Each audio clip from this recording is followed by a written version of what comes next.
আল আরাফা আল হাজ্জু আরাফা, আরাফাটাই হজ। কেউ যদি আরাফার দিনে থাকতে পারে তার হজ হয়ে গেছে, আলহামদুলিল্লাহ। কোন আলহামদুলিল্লাহ। আর হজে সব করেছে, আরাফা করে নাই, হজ হবে না। কথা বলেন, হজ হবে না। তার মানে বছরের শ্রেষ্ঠ দিন আরাফার দিন।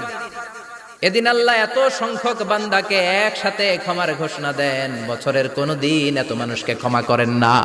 সুবহানাল্লাহ। আবার শয়তান ওই দিনে এতটা লাঞ্ছিত বোধ করে, এতটা অপমান বোধ করে, বছরের কোন দিন শয়তান এত অপমানিত হয় না।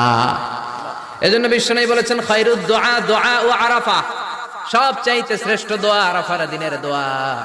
বিশ্বনবী বলেন আরাফার দিনে একটা দোয়া আমি করি, আমার আগে সব নবীরা এই দোয়াটা করতেন। দোয়াটা হলো লা ইলাহা ইল্লাল্লাহ ওয়াহদাহু লা শারীকা লাহ লাহুল মুলকু ওয়া লাহুল হামদু ওয়া হুয়া আলা কুল্লি শাইইন কাদির। সুবহানাল্লাহ পড়েন। সুবহানাল্লাহ। মুখস্থ আছে না দোয়াটা? এটা পড়বেন। বিশ্বনবী আরাফার ময়দানে এই দোয়াটা পড়তেন।